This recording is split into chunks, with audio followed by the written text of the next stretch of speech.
we could just shed everything else, get to the radical truth, and get to the real source of the problem versus dancing around the truth, and we could get to the source, get to the solution right away. Absolutely important for your growth.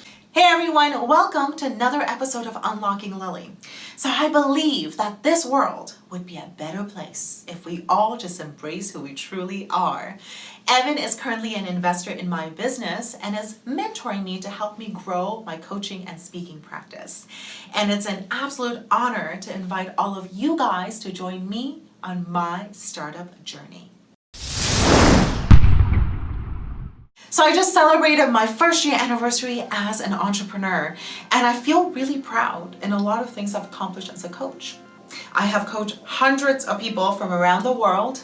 I launched the School of Life, and I have an amazing group of ongoing clients who I get to work on a consistent basis. And at the same time, I am frustrated because I've hit a plateau as a coach. And the goal is always to be the best that I can be. And right now, I'm really frustrated because I know I could be so much better. And I know why. I know why I'm not better. It's because I have been so wrapped up and distracted by new projects and workshops I've been working on that I forgot the fundamentals. So in this video, I'm going to share with you the 4 things that I did in the beginning of my journey so that way I could grow even faster right now. So this is all about going back to the basics and having a beginner's mindset. Number 1 is practice, practice, practice. The quantity will lead to the quality. It's amazing to have the knowledge and the theory behind you, but it's even better if you could apply the knowledge and the theory into practice. So the more repetition that you put in, the better you're going to get and the faster your progress is going to be. So when I first started out, I lined up my entire calendar with coaching sessions after coaching sessions after coaching sessions. So I set out to do 100 free coaching sessions. And we did that by doing these 3 things. So the first thing that we did was we emailed a list of people who pre-ordered Evan's book, Your One Word. As a thank you for their dedication to our mission and cause, we gave them a free coaching session. The second thing that we did was we traded in a comment for a free coaching session with me. So when my TEDx talk came out, I wanted to drum up as much attention as possible. And one of those things that we did was we emailed people on Evan's list and we asked them if they were interested in a free coaching session with me. All they had to do was write a comment in my TEDx video. And the third thing that we did was we had daily giveaway on this channel.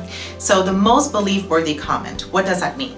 The person that exudes the most belief and positivity will get rewarded with a free coaching session with me. So having those 3 things all together, I was able to get 100 free coaching sessions. And honestly, a lot of those free coaching sessions turned into paid ongoing clients. And that's how I was able to get through hundreds of coaching sessions within a year. And as a result, I got really good as a coach in a very short amount of time. So once again, going back to the basics, I'm gonna apply a lot of similar things that I did. So right now, I'm at 12 coaching sessions per week, and I'm looking to up the quantity to 18 per week, which means I'm gonna do the 2 things. The first thing I'm gonna do is I'm going to work with my assistant to email the waitlisted people and bring them forward to immediate spots right now. And the second thing that we're doing is we're giving away free coaching sessions with me via Evan's Instagram account. Again, it's going to be the most belief-worthy comment. So the person who has the most belief and oozes positivity and being supportive and contributing to the community will win a free coaching session with me.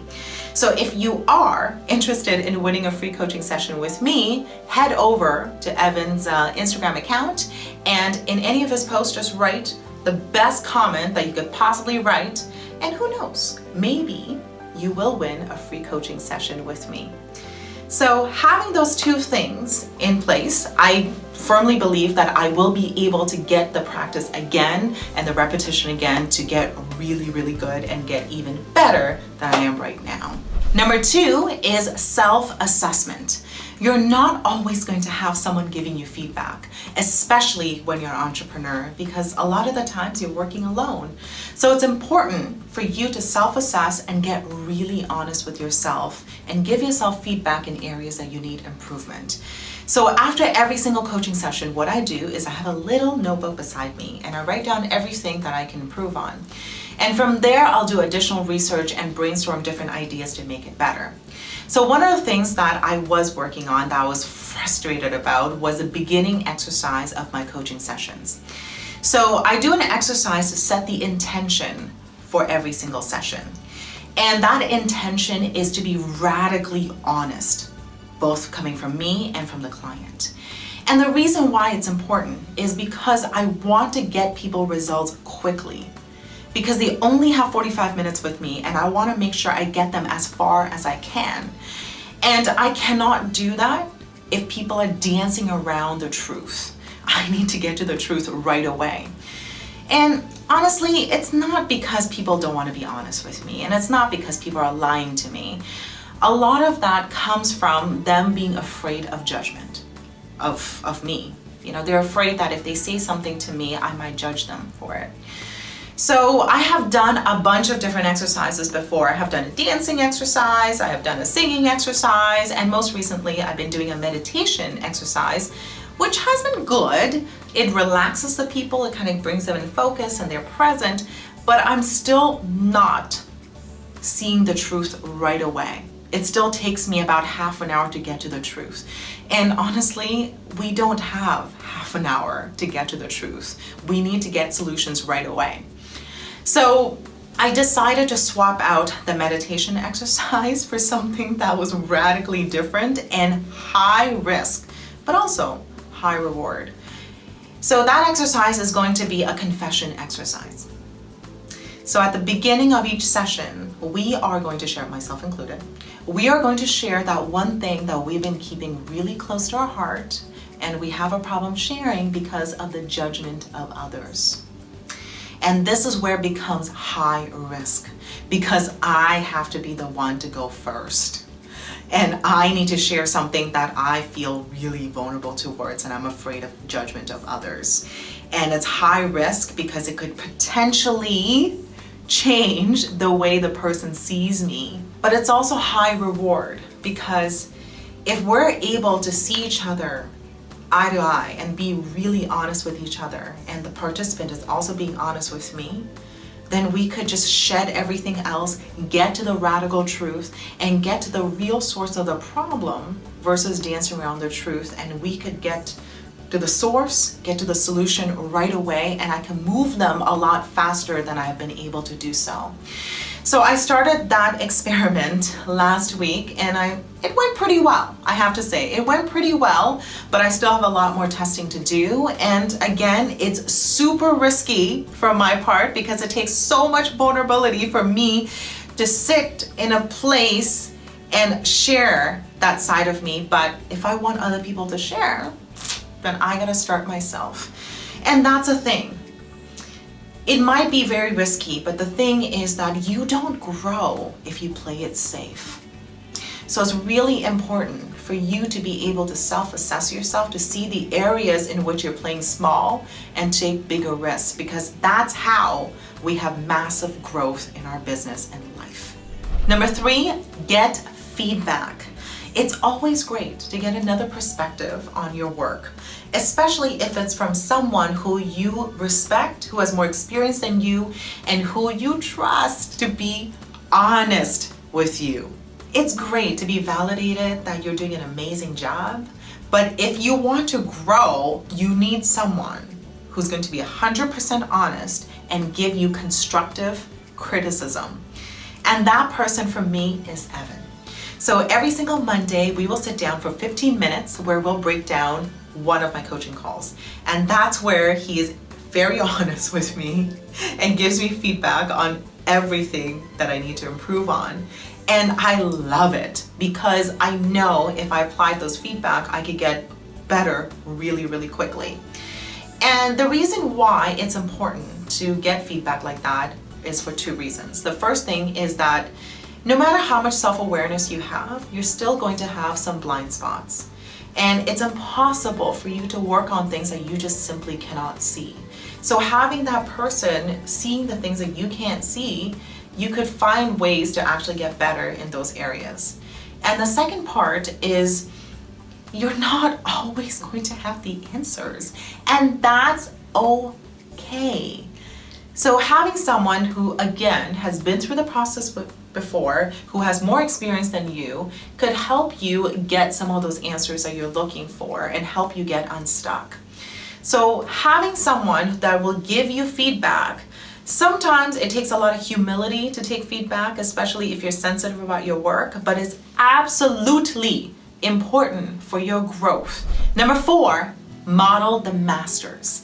If there's an area that you want to get really great at, there is a master in it that you could study really closely, that you could model after to fast track your way to success. Now, this is something I used to do a lot in the beginning of my journey when I was starting off with nothing. So I would just study for hours and hours and hours of videos of people who I looked up to, speakers and coaches, and I would try to model after them. And it worked really well for me in the beginning. But somewhere down the line, I stopped doing it. Probably in the last 6 months, I haven't modeled the masters at all because I just got so wrapped up in all the new things that's been happening. I've had School of Life launch. I've also been doing a lot of YouTube lives, and I've my Coach's Corner, everything else, that I just haven't done it at all. It just kind of fell down my priority. And also recently, I realized that modeling the masters was one of the key factors in helping me grow as a speaker and as a coach. That's how I was able to grow that fast. So I knew I had to make it a priority all over again. Now, I work 7 days a week, so which means that me making time for modeling the masters, I have to cut out something else in my calendar. So I decided to clear up one of the things I was working on that wasn't really much of a priority and not showing me as much results as I would like. And I replaced that with just investing time in watching videos and consuming books of coaches that I look up to and seeing how they do interventions. So that way I could apply it to my coaching sessions as well. Now, I have seen these videos many times over in the past, but this time I'm going to take a different approach. And that's the thing. You could have read a book many times over and over again, or if you could have seen a video over and over again, doesn't mean that you can't go back and watch it from a fresh set of eyes. Because now I'm going back from a person who is more experienced, because before I had nothing to begin with, and now I have had a lot of experience behind me. I have hundreds of coaching sessions behind me, and I have lived through this business. So I'm looking at it from a very analytical perspective as opposed to the consumer perspective that I did before. So now, for example, I am going to look at Tony Robbins' intervention instead of sitting back and consuming it and seeing how wonderful he is, which he still is, but looking at it from how can I reverse engineer what he's doing to apply that to my coaching practice as well. And again, modeling the masters is something that has to keep happening in your life. You know, it doesn't happen like what I did in the first 6 months and it just ends. It has to keep going on. And again, having the humility inside of you, knowing that you don't know everything and you still have a lot more to go, is going to really help you in your growth as well. And I have a special shout out for Skylar and friends. Thank you so much for writing not 1, but 2 comments in my last video. And I want to let you know that your support means a lot to me. So guys, I'm really excited to go back to the basics and apply these 4 things into my progress, so that way I could be the best coach that I can be. So the question of the day is, which one of these 4 things are you going to apply in helping yourself grow even faster? Write in the comments below and I'll join in on the discussion. Thank you guys so much for watching, and more importantly, being on this journey with me. I feel like I'm growing, learning, and changing, and it gives me the comfort in knowing that you guys are with me every step of the way. So thank you so much again, and I'll see you guys very, very soon. Bye-bye. So let me give you the one word secret to happiness. One word. This is all you need to be happy. The most important word ever. If you had to think of one word that's most important to you, or that sums you up, or that would be kind of like a little beacon. Hey Believe Nation, if you want to know what the most important one word is for Tony Robbins, Gary Vaynerchuk, Oprah Winfrey, Will.I.AM, and Howard Schultz, I have a very special secret video for you. Check the description for details.